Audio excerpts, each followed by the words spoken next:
યાત્રાધામ અંબાજી ખાતે જનજાતિ કલ્યાણ આશ્રમ દ્વારા સમસ્ત હિન્દુ જનજાતિ આદિવાસી સમાજનો 8મો સમૂહ લગ્નોત્સવ યોજવામાં આવ્યો હતો, જેમાં અંબાજી સહિતના આસપાસના વિસ્તારના 21 યુગલોએ પ્રભુતામાં પગલાં પાડ્યા હતા.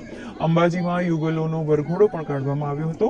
જિલ્લા કલેક્ટર વરુણ બર્નબાલે દીપ પ્રાગટ્ય કરીને સમગ્ર કાર્યક્રમની શરૂઆત કરાવી હતી, તો દાંતાના રાજવીએ પણ ખાસ ઉપસ્થિત રહીને યુગલોને આશીર્વાદ પાઠવ્યા હતા.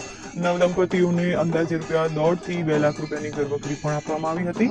આ લગ્નોત્સવમાં રસપ્રદ બાબત એ હતી કે અહીં દીકરા પરણતા હતા ત્યારે આદિવાસી પરંપરા પ્રમાણે દીકરાના પિતાએ પણ અચૂક પરણવું પડે છે. આદિવાસી પરંપરા પ્રમાણે યુવકો મનગમતી કન્યા સાથે સંસાર માણતા હોય છે, પછી જ્યારે તેમના દીકરાના લગ્ન હોય ત્યારે પત્ની સાથે વિધિ પ્રમાણે લગ્ન કરે છે.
સમસ્ત હિન્દુ આદિવાસી ડુંગરી ધરાશય સમાજ સુધારણા સફળતા માટે જગતજનની માં અંબાની પ્રાર્થના કરશે.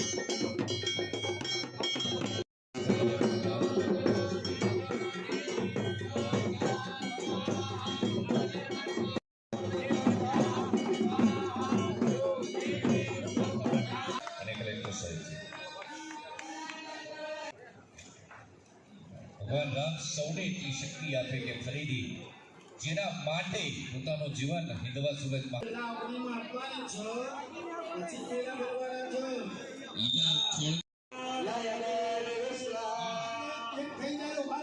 શ્રી સમસ્ત નિરતામ ત્રિગુણા પીડોષૈર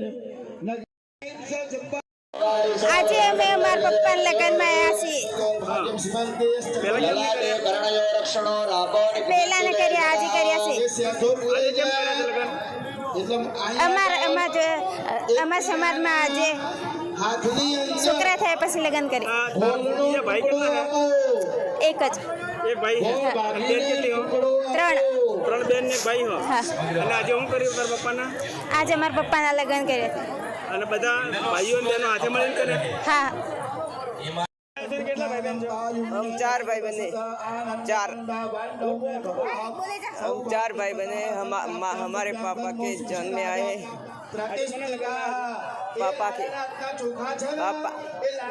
पापा के लगन में समस्त અમારા ગ્રાસ્ય સમાજની અંદર પહેલાં લગ્ન નહોતા થતા. એનું કારણ એ હતું કે અગાઉ મોગલોનું રાજ હતું ત્યારે જ્યારે પરણીને આવીએ ત્યારે 9 દિવસ સુધી નવરોજ તરીકે રોકો લાગતા હતા અને અમે ગ્રાસ્ય સમાજ એ બાબતે સંમત નહોતા, જેથી કરીને લગ્ન નહોતા કરતા. અને લગ્ન કરવો હોય તો એ સીધા બહાર જઈને જંગલોમાં જઈને લગ્ન કરતા હતા અને એ લોકો અમારા જોડે ના આવી શકે એવી જગ્યાએ જઈને લગ્ન કરતા હતા. તો એમને ખબર પડે કે અહીંયા લગ્ન કર્યું છે તો એ મોગણી કરતા હતા કે 9 દિવસ સુધી નવરોજુ તરીકે અમારા જે લાડીઓએ એમને એ રાખવા માગતા હતા. અમે આ ધર્મ ન બદલાવા માટે અમે જંગલોમાં પડી અને ઘર સંસાર કર્યો, પરંતુ લગ્ન નહોતા કરતા હતા. આજે લગ્ન ક્યારે કરતા હતા અને હવે સમૂહ લગ્નનો એક રિવાજ આવ્યો છે, શું પ્રથા રહી? લગ્ન અમારે 1-2 પેઢી થઈ જતી. છોકરાના દાદાએ થઈ જતા. પછી એમના છોકરા બધા મોટા થાય ભેગા થઈ અને પહેલાં દાદાના કરતા, દાદાના કર્યા પછી પોતાના બાપાના કરતા, બાપાના કર્યા પછી દીકરો લગ્ન કરી શકતો. જ્યાં સુધી બાપાના અને દાદાના લગ્ન ના થયા હોય ત્યાં સુધી પોતાનો દીકરો લગ્ન કરી શકતો ન હતો. એ પ્રથા હવે ધીરે ધીરે નાબૂદ કરી અને અત્યારે સમૂહ લગ્ન કરવાનું ચાલુ કર્યું છે. જેથી કરીને અમારા સમાજની અંદર દાદા કે બાપા હવે કોઈ કુંવારા નથી.